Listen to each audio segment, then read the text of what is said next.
El 3 de marzo de 2020 comenzó como cualquier otro martes en el barrio residencial de Brooks Street, en Birmingham, Alabama. Eran las 6:47 de la mañana cuando Caroline Mitchell apagó su teléfono celular por última vez. Viuda desde hacía 2 años y madre de 3 hijos, esa mañana no dejó notas, ni explicaciones, ni instrucciones. Simplemente se fue. Owen, de 10 años, Bella, de 8, y Logan, de 4, dormían en pijamas cuando su madre cerró la puerta detrás de ella. Llevaba una mochila con efectivo recién retirado de una cuenta abierta bajo un nombre falso. A las 7:20 abordó un tren con destino a Savannah. Nadie la vio partir. No encendió el teléfono, borró las conversaciones del iPad, no avisó a nadie, no pidió ayuda. Se desvaneció, como una sombra al amanecer. A las 7:45, Leanne Baker, vecina de la casa contigua, escuchó un llanto infantil a través de la delgada pared común. Se asomó por la ventana y notó que las luces de la cocina seguían encendidas. Supuso que Caroline había salido rápido a la farmacia. Era habitual. Nadie tocó su puerta, nadie llamó. Los niños se quedaron solos. Esa noche, Owen encontró una caja de cereales en la despensa, pero estaba vacía. Bella lloró al descubrir que no había leche. Logan pedía a gritos ver televisión, pero el cable ya no funcionaba. Cuando anocheció, el frío de marzo se filtró por las ventanas sin sellar. Sin calefacción, sin teléfono, sin adulto, el silencio se hizo insoportable, pero ninguno de los 3 salió. El primer día pasó sin intervención, el segundo también. Para el tercero, los niños comenzaron a buscar comida. Bajaron por la calle, se escondieron detrás de un contenedor. Owen intentó entrar a una tienda, pero un empleado lo echó. Bella sostenía a Logan con una mano y una bolsa vacía con la otra. Nadie los detuvo, nadie preguntó, nadie los buscaba. Nun en Tom. Savannah, una mujer registrada como Sarah Donovan, firmaba un contrato de alquiler de un pequeño cottage con cortinas blancas y jardín al fondo. El agente inmobiliario notó su acento del sur, pero no hizo preguntas. Sarah parecía amable, organizada, incluso sonriente. No llevaba niños. Dijo que era profesora de primaria, que necesitaba paz, que recién había llegado. Con ella estaba Joel, un hombre tranquilo de unos 40 años que creía haber encontrado en Sarah a una compañera sin pasado. Compraron muebles nuevos, pintaron la cocina de verde claro y plantaron lavanda en la entrada. Parecían una pareja cualquiera, empezando una vida limpia. Nadie en Savannah conocía el nombre Caroline Mitchell. Mientras tanto, en Birmingham, nadie había denunciado una desaparición. Los niños dormían abrazados en el sofá, cubiertos con una toalla. Owen puso una silla contra la puerta. Bella susurraba que mamá volvería. Logan preguntaba por qué no había cena. Nadie respondió. Y afuera, la ciudad seguía su curso, ajena a la ausencia. A los 10 años, Owen Mitchell cruzó una línea invisible. Fue un gesto rápido, casi instintivo. Tomó una magdalena del estante de una tienda de comestibles y la metió en el bolsillo de su abrigo. Nadie lo vio. No era hambre común. Era un vacío persistente, esa punzada que ya no respondía al llanto ni al silencio. Llevaban 4 días sin una comida caliente, sin palabras que dieran sentido a lo que estaban viviendo. Bella, siempre atenta a los gestos de su hermano, no preguntó de dónde había salido la comida. Sujetaba a Logan por la muñeca mientras él temblaba, no solo por el frío húmedo que calaba hasta los huesos, sino también por la confusión. Llamaba mamá a cada figura femenina que pasaba cerca, esperando una respuesta, una mano, una voz conocida. Nadie se detenía. Owen descubrió pronto los códigos de la calle. Aprendió que en las lavanderías hacía calor y que los encargados estaban demasiado ocupados para preguntar por qué un niño dormía en la esquina, tapado con periódicos. Supo que los puestos de comida rápida descartaban sándwiches caducados al final del turno y que bajo la autopista había menos viento por las noches. Todo se convirtió en cálculo. ¿Cuántos pasos hasta la próxima gasolinera? ¿Cuántas personas pasaban antes de que pudieran escabullirse sin ser vistos? No era aventura ni rebeldía, era adaptación, necesidad inmediata. La ausencia de adultos les enseñaba que no había reglas mientras no hicieran ruido. Con el paso de los días, Bella fue dejando de hablar. Primero fueron las respuestas breves, luego los murmullos apenas audibles, hasta que finalmente guardó silencio por completo. Solo sus ojos expresaban lo que sentía, una mezcla de alerta constante y resignación. Logan, por el contrario, hablaba más de lo habitual. Sus frases no tenían sentido. Repetía nombres y frases sueltas. Dormía abrazado a una mochila vacía, como si eso le diera algún tipo de contención. Owen evitaba mirarse en los reflejos. No quería ver en sus ojos la imagen que empezaba a formarse, la de un niño sin dirección que ya no esperaba ayuda. El 9º día, después de varias horas, caminando por calles que ya no reconocían, los tres llegaron a un suburbio industrial. Allí, detrás de un taller mecánico abandonado, encontraron un garaje de concreto con una puerta oxidada apenas cerrada. Adentro no había luz ni muebles, solo una pila de neumáticos viejos y un bidón vacío. Se instalaron allí. Era mejor que la calle. No había colchones ni agua corriente, pero al menos había paredes y sombra. Bella se acurrucó con Logan en un rincón, usando su propia chaqueta como manta. Owen cerró la puerta con una cuerda y se sentó junto a ella, escuchando los sonidos lejanos del tráfico. Aquella noche, Leanne Baker, la vecina de Brooks Street, volvió a oír un ruido extraño. Esta vez fue un lamento breve, apagado. Llamó a servicios sociales, dio una dirección aproximada, pero no tenía apellidos. No había expediente. Mientras tanto, en Savannah, Sarah Donovan firmaba un contrato de instalación de aire acondicionado y anotaba su clase de yoga para el jueves. La separación ya era total. Al cumplirse un mes desde la desaparición de Caroline Mitchell, sus hijos ya no recordaban la sensación de dormir en una cama. Owen había perfeccionado su método para obtener comida. Entraba en tiendas con seguridad ensayada, tomaba pequeños productos y salía antes de llamar la atención. No lo hacía por rebeldía, sino por responsabilidad. Se sentía obligado a mantener a sus hermanos con vida. Bella, por su parte, no soportaba los ruidos fuertes. Cada bocina, cada grito en la calle la hacía encogerse. Pasaba largos ratos mirando al suelo, ajena al entorno, como si desconectarse fuera la única forma de preservar su mente.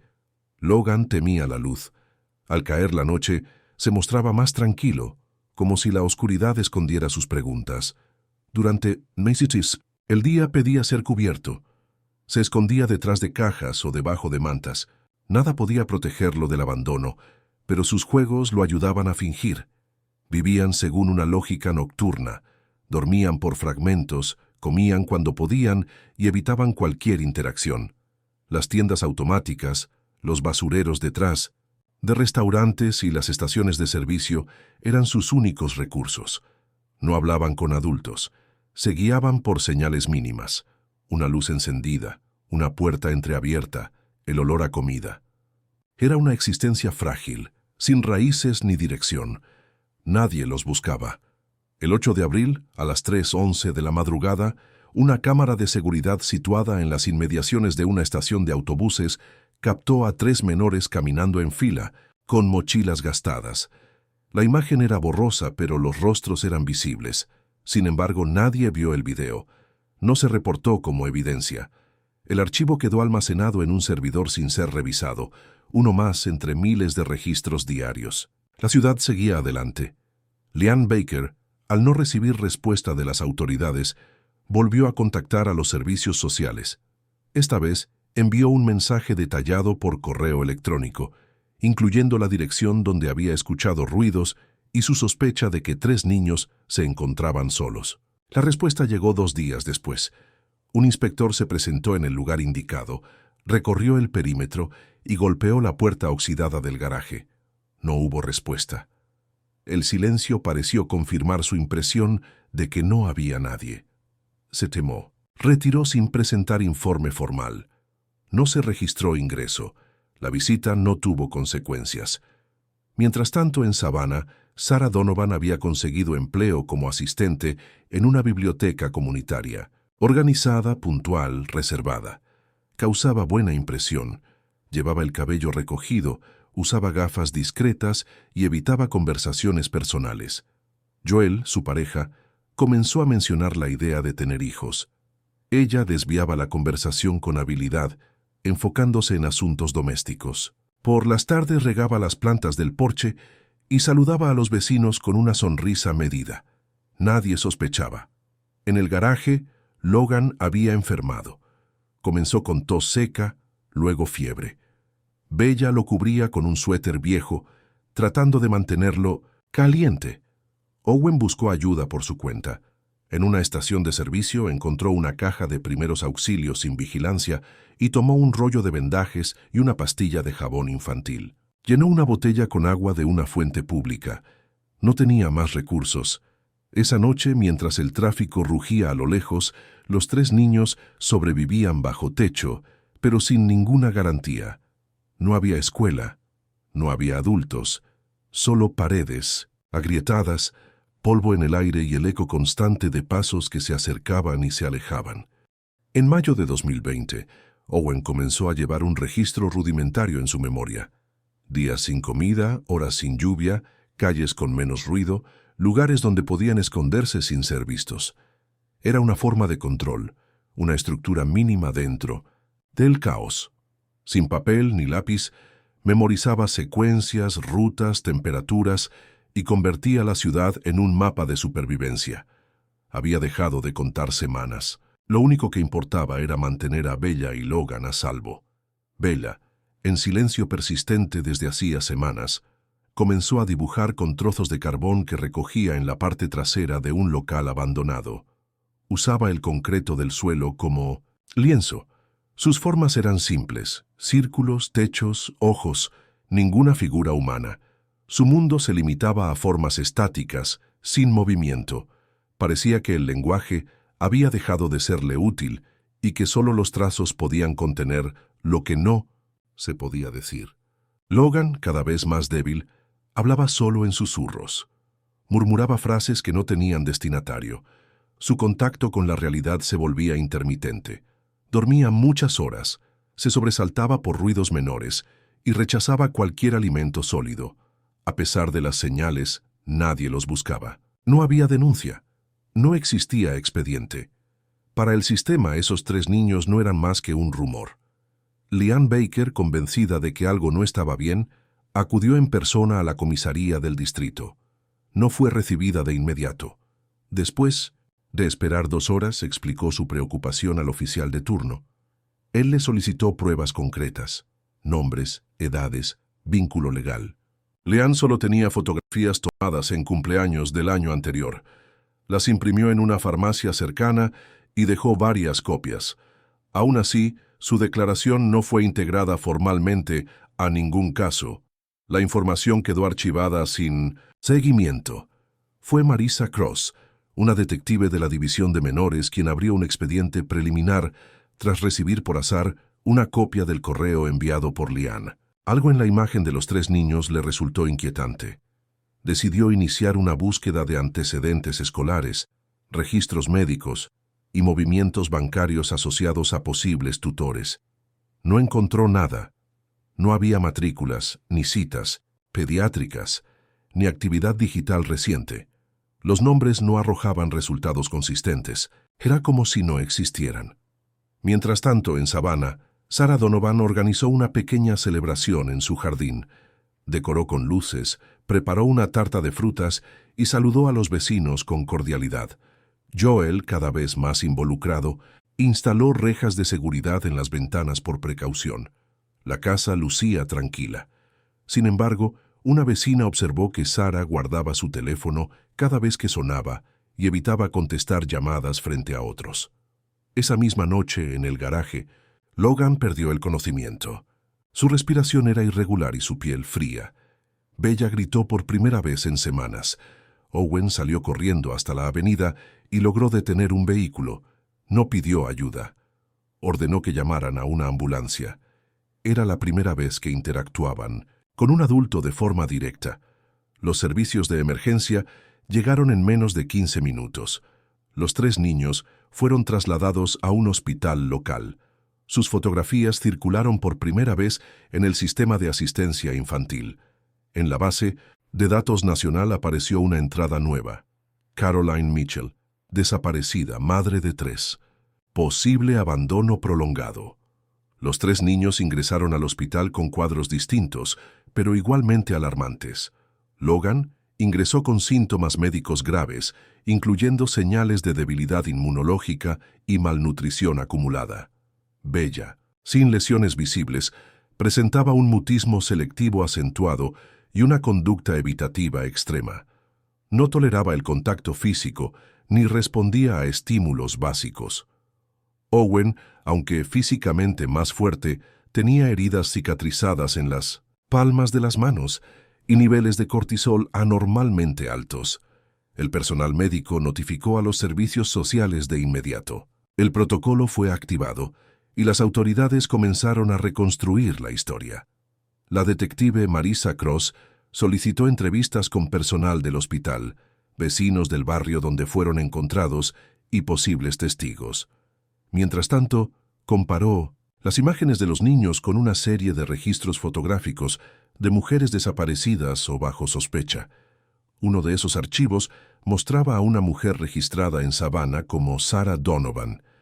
Marisa solicitó acceso al archivo de residencia.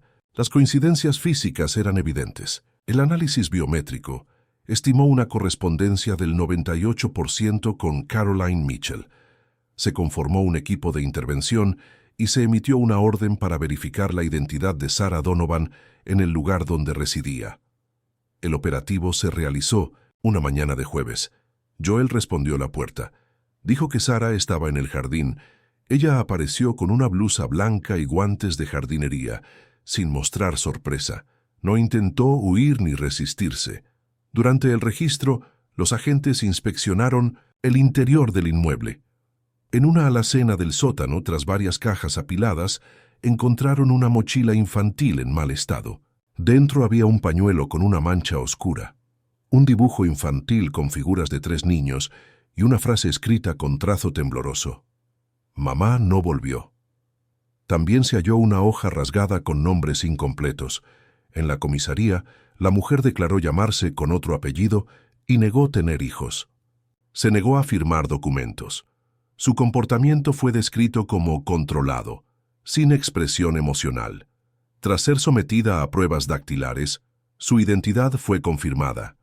Caroline Mitchell. En base a la evidencia física, su desaparición previa, el abandono comprobado y la manipulación de identidad, se le imputaron cargos por abandono intencionado de menores y suplantación. Joel fue interrogado por separado. Declaró no tener conocimiento de la existencia de los niños. Su testimonio fue corroborado por vecinos y colegas de trabajo.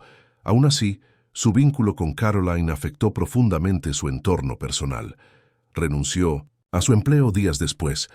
Los niños fueron ubicados en una familia temporal bajo supervisión del Estado. No se les permitió contacto con la mujer. El equipo de psicólogos recomendó no hacer referencia directa a la maternidad en las primeras sesiones. Logan dormía la mayor parte del tiempo. Bella no articulaba palabras. Owen observaba en silencio. Ninguno de los 3 mencionó a Caroline. La palabra mamá no fue pronunciada. La mochila encontrada fue registrada como evidencia prioritaria. La investigación, en ese momento, apenas comenzaba a revelar los primeros indicios de una historia más compleja. Marisa Cross solicitó un segundo interrogatorio con Caroline Mitchell. Esta vez, con la presencia de un psicólogo forense y una traductora judicial, por si la sospechosa intentaba declararse incompetente o afectada psicológicamente. No fue necesario. Durante las 3 horas de sesión, Caroline permaneció en silencio. No emitió declaraciones, no mostró emociones. Según el informe oficial, su rostro permanecía inmóvil, el pulso era regular y no se observaron reacciones ante las preguntas. El mutismo no parecía producto del shock, sino una estrategia deliberada. La Fiscalía solicitó autorización para examinar todos sus dispositivos electrónicos. El juez concedió la orden de allanamiento digital. El equipo de delitos cibernéticos analizó el contenido de un portátil encontrado en la vivienda de Savannah, propiedad de Joel, pero utilizado también por Caroline. Dentro, descubrieron un archivo comprimido con documentos digitalizados, certificados de nacimiento modificados, solicitudes de subsidios bajo diferentes nombres, registros de empleo simulados, seguros médicos anulados. También encontraron versiones preliminares de currículums que correspondían a distintas identidades, todas creadas durante un periodo de casi un año anterior a su desaparición. No se trataba de improvisación, era un plan trazado con antelación. Cada paso estaba calculado: cambiar de estado, borrar rastros, reiniciar bajo otra identidad. A los ojos de la ley, lo más grave no era la fuga, sino el abandono consciente y estructurado de 3 menores sin provisión, protección ni contacto. Marisa reconstruyó el trayecto. Desde Birmingham hasta Savannah, hubo una fase intermedia de 2 meses en los que Caroline no dejó rastro bancario, ni de alquiler, ni registros de transporte. Esa brecha temporal fue interpretada como deliberada. Su objetivo, según la fiscal, era esperar a que su desaparición se enfriara antes de reaparecer con un nuevo perfil. Lo más desconcertante fue la conclusión del equipo de análisis. Caroline solicitó ayudas gubernamentales usando identificaciones falsas mientras sus hijos estaban oficialmente ausentes del sistema. Fue, en términos judiciales, una cesión pasiva de la tutela a la suerte. Ante el cambio de carátula del caso, de abandono simple a posible crimen, se ordenó una nueva pericia sobre la mochila encontrada en la vivienda. El análisis forense reveló la presencia de material biológico no coincidente con los perfiles genéticos de Logan, Bella o Owen. Se halló material biológico no identificado que no coincidía con los menores conocidos del caso. Tampoco a Joel. El laboratorio sugirió la existencia de un cuarto menor no registrado oficialmente. La hipótesis se consolidó cuando se descubrió una fotografía antigua, escondida detrás del fondo de un marco de madera. Una mujer junto a 4 niños en una playa. El rostro de uno de ellos estaba parcialmente rasgado. Ese hallazgo cambió el enfoque de la investigación. Ya no se trataba únicamente de abandono. Ahora el equipo de Marisa contemplaba la posibilidad de una desaparición anterior a la huida. Las bases de datos de menores reportados como extraviados fueron revisadas. No hubo coincidencias inmediatas. Aún así, se estableció una nueva línea de investigación con carácter prioritario. El expediente fue reclasificado como caso activo de riesgo grave. El silencio de Caroline se volvió más inquietante. La sospecha tomaba forma, pero aún no tenía nombre. El 6 de julio de 2020, a 40 millas al suroeste de Birmingham, un equipo de trabajadores de mantenimiento vial realizaba una limpieza rutinaria en una zanja de drenaje al borde de la carretera estatal. Allí, entre ramas secas y escombros, uno de ellos divisó lo que parecía ser una prenda infantil desgastada. Al moverla, descubrieron restos óseos parcialmente enterrados. La policía fue notificada de inmediato. La zona fue acordonada y el equipo forense comenzó las labores de recuperación. Las condiciones del terreno dificultaron el análisis preliminar, pero los primeros indicios apuntaban a restos humanos correspondientes a una niña de entre 6 y 7 años. La camiseta, aunque deteriorada por la exposición al clima, conservaba una costura bordada con hilo rosa que decía Bella M. La coincidencia con el caso Mitchell fue inmediata. La muestra fue trasladada al laboratorio de antropología forense, donde se confirmó que los análisis forenses indicaron una posible lesión severa en la zona craneal, compatible con una muerte no natural. No se hallaron otros objetos personales. El análisis genético realizado con muestras de Logan y Owen arrojó compatibilidad parcial. La víctima era Bella Mitchell. Su muerte había ocurrido aproximadamente en abril, según los estudios de degradación tisular. La confirmación provocó un giro abrupto en la investigación. Hasta ese momento, se creía que Bella había sido rescatada junto a sus hermanos. Sin embargo, las pruebas demostraban que la niña identificada como Bella no era la hija biológica de Caroline Mitchell. Era otra menor. El desconcierto fue inmediato. La Fiscalía ordenó una revisión de identidad de la niña internada en el sistema de protección. Se examinó su ADN y se confrontó con bases de datos de desapariciones infantiles. Los resultados arrojaron que se trataba de una niña sustraída de un hogar temporal en Carolina del Norte 3 años antes, registrada entonces como desaparecida bajo el nombre de Emily Ray Watson. Su caso nunca se resolvió. La hipótesis tomó forma. Caroline había reemplazado a su hija fallecida con otra menor, posiblemente para mantener la apariencia de una unidad familiar ante observadores casuales o potenciales registros. No se hallaron documentos falsificados vinculados directamente con Emily, lo que sugería que la sustitución fue encubierta y no legalizada. El hallazgo de Bella cambió la calificación legal del caso. El cargo de abandono se amplió a homicidio, con agravantes. La Fiscalía emitió una nueva imputación por asesinato en primer grado, manipulación de identidad y encubrimiento de cadáver. Owen y Logan permanecían bajo observación médica. Ninguno fue informado de inmediato sobre la muerte de su hermana. Logan dormía en una sala pediátrica con luz tenue. Owen no hablaba. Días antes, un hombre se presentó en el hospital diciendo ser tío de los niños. Dejó un número telefónico y desapareció. El personal no logró contactarlo de nuevo. El incidente fue incluido en el expediente. Joel Donovan fue interrogado nuevamente. Se negó a declarar. Las autoridades mantuvieron vigilancia indirecta, pero no se presentaron cargos contra él. Caroline Mitchell permanecía en detención preventiva. El juicio fue programado para el mes de octubre. La noticia del hallazgo alcanzó los titulares nacionales. El caso ya no era local. Ahora era símbolo de una tragedia estructural. El juicio contra Caroline Mitchell comenzó el 2 de octubre de 2020 en el Tribunal del Condado de Jefferson. La expectación era alta. Las gradas reservadas al público se llenaron desde temprano, y medios de comunicación nacionales obtuvieron acceso limitado. La Fiscalía abrió la sesión con un relato cronológico detallado de los hechos, desde la desaparición voluntaria en Birmingham hasta la confirmación del homicidio de Bella Mitchell y la suplantación de identidad con otra menor desaparecida. La acusación fue precisa al presentar los delitos: abandono deliberado, asesinato premeditado, manipulación de registros oficiales, fraude de identidad y exposición consciente de menores al peligro extremo. Caroline Mitchell entró a la sala, escoltada, con el rostro inexpresivo sin dirigirse al jurado ni al público. Durante todo el proceso mantuvo una postura rígida, con la mirada baja. No intentó interrumpir ni refutar. Su defensa se basó en una estrategia de silencio, sin ofrecer testimonio ni explicación. Owen, considerado testigo menor, no fue convocado.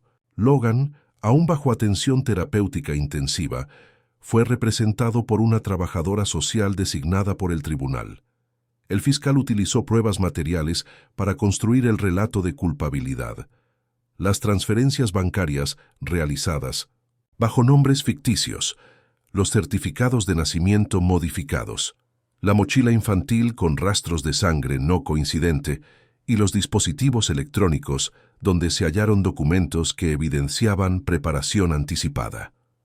Uno de los momentos más significativos fue la presentación de los archivos médicos que acreditaban el estado físico de los niños tras su rescate. La Fiscalía argumentó que no se trató de una madre en crisis, sino de una mujer que diseñó cuidadosamente su desaparición y abandonó a sus hijos con conocimiento del riesgo que eso implicaba. La pérdida de Bella fue contextualizada como parte de un patrón destinado a encubrir la ausencia de una figura infantil dentro del nuevo entorno de la acusada. Leanne Baker, vecina de Caroline, prestó declaración como testigo. Narró los intentos infructuosos por contactar a las autoridades y la impresión persistente de que algo no estaba bien. Su voz temblaba al reproducirse las llamadas grabadas al Servicio de Protección Infantil. Los asistentes escucharon en silencio la evidencia de un sistema que no actuó a tiempo. El juez solicitó que se incluyeran esos registros como parte del material probatorio, para evaluar no solo el caso individual, sino las fallas institucionales. Durante los alegatos finales, el fiscal planteó la pregunta clave del proceso. ¿En qué momento la omisión se convierte en violencia? El argumento final fue que Caroline Mitchell no solo abandonó a sus hijos, sino que creó deliberadamente un mundo alternativo, en el que una vida sustituía a otra sin consecuencias visibles, hasta que los hechos se hicieron públicos. El jurado deliberó durante 2 días. El veredicto fue unánime: culpable de asesinato en primer grado, fraude agravado, manipulación documental y abandono de menores. La sentencia fue dictada ese mismo día. 50 años de prisión sin posibilidad de libertad condicional. Caroline no reaccionó. El juez ordenó su traslado inmediato. En la sala solo se escuchó el cierre de la carpeta del fiscal. El caso Mitchell se había cerrado en los papeles, pero no en la memoria pública. Tras la sentencia, Owen y Logan fueron asignados a una nueva familia de acogida. David y Martha Sanders, residentes en las afueras de Montgomery, habían participado previamente en programas de acogida temporal y contaban con formación especializada en trauma infantil. Su vivienda estaba situada cerca de un lago, rodeada de árboles altos y sin cercas visibles. Las puertas no tenían cerraduras internas. Las habitaciones estaban abiertas, decoradas con colores suaves, y los espacios comunes eran amplios, silenciosos, sin televisores encendidos ni relojes sonoros. Era un entorno pensado para reducir la ansiedad. Sin embargo, las primeras semanas fueron tensas. Owen no hablaba salvo para responder a indicaciones básicas. Dormía vestido, con los zapatos puestos y una chaqueta doblada a su lado. No confiaba en el mobiliario. Prefería el suelo junto a la pared. Logan, por su parte, rechazaba los cubiertos. Comía con las manos, en silencio, sin levantar la vista. Reaccionaba con sobresalto ante sonidos repentinos y evitaba cualquier contacto físico. Ambos mantenían una rutina no verbal, una coordinación aprendida en la intemperie. No preguntaban, no pedían, no miraban fijamente. Su modo de estar era el de quienes han entendido que nada es permanente. Marta instaló una caja con lápices, de colores y hojas blancas en el salón, sin instrucciones. No la mencionó. Después de una semana, Logan tomó uno de los lápices rojos y dibujó un círculo grande. En el centro colocó un punto negro. Nadie le preguntó qué significaba. Pero días después repitió la figura. Un círculo, un punto, era un patrón. Owen, en cambio, escribió una frase en un trozo de papel recortado. «Yo me acuerdo de todo». Esa frase fue guardada en el expediente clínico como un indicio de memoria íntegra. El terapeuta recomendó no interrumpir el proceso con intervenciones invasivas. Ninguno de los dos mencionaba a Caroline. No utilizaban el término mamá. Para ellos, no era una ausencia, era una figura disuelta. Los vecinos fueron advertidos de no hacer preguntas. Las visitas eran restringidas. El trabajador social asignado realizaba controles mensuales, observando el desarrollo conductual sin forzar testimonios. La escuela del distrito ofreció una modalidad de educación domiciliaria durante los primeros 6 meses. Owen recibió un portátil con acceso limitado, y Logan accedía a materiales pedagógicos adaptados a su edad cognitiva. La rutina era estable, repetitiva, sin estímulos innecesarios. Los terapeutas acordaron que no debía mencionarse el caso judicial ni el nombre de su madre en su presencia. El objetivo era permitir que la narrativa la construyeran ellos, si así lo decidían. Cada noche, antes de dormir, ambos niños verificaban que la puerta principal estuviera cerrada. Usaban 2 pestillos, uno inferior y otro superior. Nadie les enseñó a hacerlo. No era una orden. Era un acto repetido, una coreografía, sin explicación. No respondía a un miedo puntual, sino a un hábito arraigado. Para ellos, cerrar la puerta no era defensa, era estructura.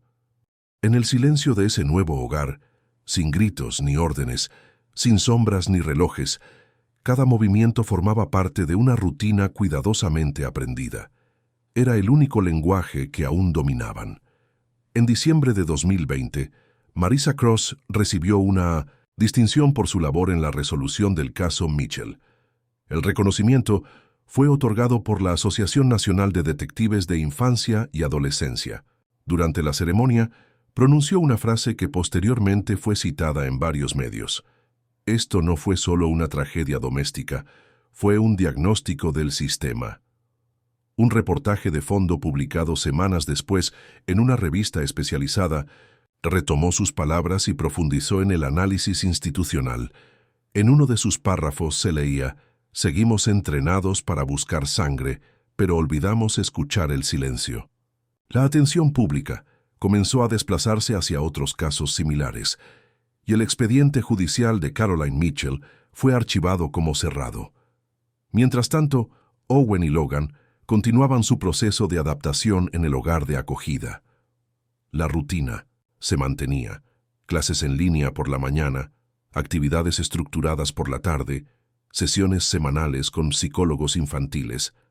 Marta había incorporado pequeños gestos simbólicos para establecer confianza: un calendario sin fechas marcadas, un reloj sin tic-tac y una caja con objetos sensoriales. Owen comenzó a escribir un diario. Lo hacía por las noches, en silencio, sin mostrarlo. Nadie le pidió que lo hiciera. Lo guardaba debajo del colchón, entre un libro de ciencias y un cuaderno de ejercicios. Escribir era una forma de fijar la memoria, de controlar el relato.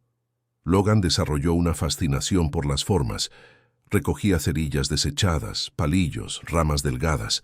Las clasificaba por tamaño y color. Luego las apilaba formando estructuras frágiles: torres, líneas, figuras que duraban apenas unas horas. Era su manera de construir orden donde antes solo había caos. Una tarde, al derrumbar una torre accidentalmente, pronunció una frase inesperada. Éramos 4. Martha detuvo su labor, pero no preguntó. Logan no repitió la frase. La registró en su libreta de observaciones sin conclusión.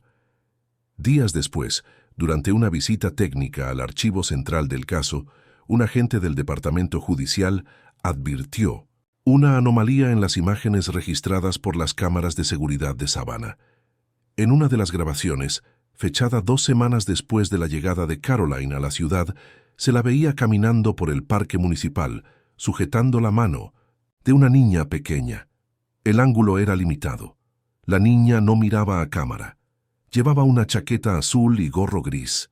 La secuencia duraba 30 segundos. Al final del recorrido, la cámara cortaba abruptamente. El siguiente archivo del sistema era un video en blanco. La continuidad estaba rota. No se halló explicación técnica. El incidente fue reportado, pero no reabrió el caso oficialmente. El registro fue almacenado junto al resto del material digital, clasificado como no concluyente. Nadie pudo verificar la identidad de la niña. Legalmente, no existía. En el expediente cerrado, no se incluyó mención de una cuarta menor. Pero, en el cuaderno de Logan, entre líneas torcidas y trazos inestables, aparecía un dibujo nuevo: 4 figuras tomadas de la mano bajo un techo sin ventanas. Nadie sabía cuándo lo había hecho. Nadie se atrevió a preguntarlo. En el año 2023, Owen Sanders ingresó en un pequeño college del norte del estado.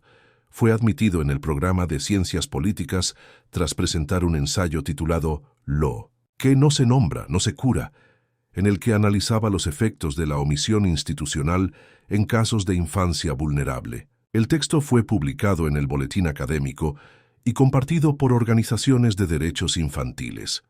Nadie fuera del entorno más cercano conocía su historia completa. No usaba su apellido original. No hacía referencias a su infancia. El anonimato era una decisión consciente, no una negación, sino una forma de resguardar lo que quedaba intacto. Logan, por su parte, había aprendido a leer con materiales adaptados y métodos multisensoriales. Su progreso era lento, pero constante. Asistía a un centro educativo con grupos reducidos, donde trabajaba con terapeutas especializados. Su interés por las construcciones persistía. Usaba bloques, piezas de madera y objetos cotidianos para levantar figuras que no siempre tenían nombre, pero sí orden. Cuando le preguntaban qué quería ser, respondía que constructor. Era una palabra que dominaba. Era lo opuesto a perder. Los hermanos mantenían un vínculo sólido, aunque no hablaban del pasado. Compartían rutinas, espacios, paseos. Cada tarde, después de las clases, caminaban hacia el lago cercano a la casa de los Sanders. Llevaban piedras pequeñas en los bolsillos y las lanzaban una a una, en silencio. Marta llamaba a ese gesto limpieza del ruido. Era un ritual simple, repetido sin explicación. Lo hacían sin mirar atrás, sin preguntas. David los acompañaba a veces, pero sin intervenir. El tiempo había establecido un pacto. Nadie debía forzar los recuerdos. Si algo emergía, debía surgir solo. En la casa no había fotos antiguas, tampoco álbumes familiares. El salón principal estaba decorado con cuadros abstractos, sin figuras humanas. En los estantes había libros, plantas, objetos neutros. No había relojes visibles. El ambiente era estable, contenido. Los niños, ahora adolescentes, dormían en habitaciones separadas. Pero cada noche, antes de acostarse, ambos verificaban que la puerta estuviera cerrada con los dos pestillos de siempre. No era miedo, era costumbre. La seguridad no se medía en alarmas, sino en gestos repetidos. Para ellos, cerrar la puerta era tan importante como respirar. Durante el verano, Owen redactó un segundo ensayo. Esta vez, el texto era más personal. Se titulaba Nos enseñaron a no sentir, y fue aceptado por una revista universitaria. En él reflexionaba sobre la distancia emocional como forma de defensa. No mencionaba nombres ni fechas, pero al leerlo, Marta entendió que el proceso seguía en curso. Era una apertura tenue, no definitiva. Logan dibujó una casa con ventanas abiertas y árboles altos. En una esquina había dos figuras pequeñas y un círculo en el cielo. Cuando se le preguntó qué era, respondió que sol. Era la primera vez que usaba esa palabra para referirse a algo que no fuera una lámpara. Los hermanos habían cambiado de nombres. En los registros escolares y de salud no figuraban como Mitchell. No había vínculo legal con su pasado. Tampoco lo buscaban. Su hogar era otro. Vivían bajo el sol, en silencio, con dos cerraduras que no pesaban. La historia de Caroline Mitchell fue adaptada como material documental en el otoño de 2024. El proyecto, financiado por una organización educativa sin ánimo de lucro, fue presentado en escuelas secundarias bajo el título Ausencia silenciosa. El formato incluía entrevistas dramatizadas, reconstrucciones digitales y análisis de expertos. El objetivo declarado era sensibilizar sobre los signos de negligencia, omisión institucional y trauma infantil no detectado. Sin embargo, en los créditos no figuraban los nombres reales de los niños involucrados. A petición expresa del Departamento de Servicios Familiares, los hermanos fueron omitidos del relato público. No se mostraron imágenes, no se mencionaron fechas específicas. La decisión fue unánime entre los responsables legales y el material final fue aprobado con condiciones. Marisa Cross no participó en el documental. Había dejado el departamento de policía el año anterior, tras 2 décadas de servicio. Desde entonces se dedicaba a la escritura. Trabajaba en un manuscrito que combinaba casos reales con análisis de estructuras fallidas. Vivía en una cabaña alquilada, cerca de una antigua vía férrea, donde mantenía correspondencia con antiguos colegas y académicos. Su voz ya no aparecía en las noticias, pero algunas de sus frases seguían citándose en congresos y jornadas de formación. No volvió a hablar públicamente del caso Mitchell. Consideraba que los procesos más profundos ocurren lejos de los focos. Joel Donovan se trasladó a Arizona un mes después de la sentencia. Vendió la casa de Savannah, canceló sus redes sociales y cambió de número. No hubo seguimiento posterior. No enfrentó cargos, tampoco volvió a declarar. Según registros de alquiler, vivía solo en una propiedad rural, sin visitas registradas. Su nombre no volvió a estar vinculado a ningún proceso judicial. Para la opinión pública, era una figura borrosa. Para los archivos, un testigo colateral. Leanne Baker, la vecina que había denunciado los ruidos, se mudó con su hija a una zona suburbana de Mobile. Participó en un programa comunitario de vigilancia barrial, pero no volvió a involucrarse con servicios sociales. Se retiró discretamente. Su declaración inicial, reproducida en el juicio, permanecía como recordatorio de la línea que separa la percepción de la acción. Había hecho lo posible. No siempre era suficiente. En la casa de los Sanders, la rutina no cambió. El desayuno se servía a las 8, la cena a las 6. Las luces se apagaban antes de las 10. Las cerraduras se revisaban cada noche, en silencio. Owen y Logan ya no eran niños. Sus cuerpos habían crecido, sus voces también, pero el modo de habitar el espacio seguía pautado por la contención. No hablaban del pasado, no lo evitaban, pero no lo nombraban. El lenguaje era otro, un crujido de madera, una piedra lanzada al lago, una página escrita en voz baja. Cada primavera, cuando florecía el arce frente a la ventana del segundo piso, Owen abría su cuaderno y escribía la misma frase. No cambiaba las palabras. No, añadía con texto. Solo una línea siempre igual. Sobrevivimos, pero no volvimos. Luego cerraba el cuaderno, lo colocaba en su sitio y bajaba a preparar el desayuno. Amigos, antes de finalizar esta historia, es importante decir algunas palabras. Nuestro contenido está dedicado al análisis de eventos criminales, pero de ninguna manera justifica ni glorifica la violencia. Exploramos estos casos para comprender mejor sus causas y consecuencias. Todos los hechos descritos forman parte de una narración ficticia, basada en investigaciones reales y análisis criminales. Mostramos la psicología de los delincuentes y el trabajo de las autoridades para resaltar la importancia de la justicia. Condenamos categóricamente cualquier forma de crimen y violencia. Esta historia no pretende romantizar los delitos, sino demostrar sus repercusiones y advertir sobre los peligros que pueden representar. Nunca intenten imitar lo que ven o escuchan en historias como esta. Cualquier acto delictivo conlleva consecuencias irreversibles. La conciencia sobre estos temas ayuda a construir un mundo más seguro. Gracias por su atención y por su enfoque reflexivo hacia estas historias.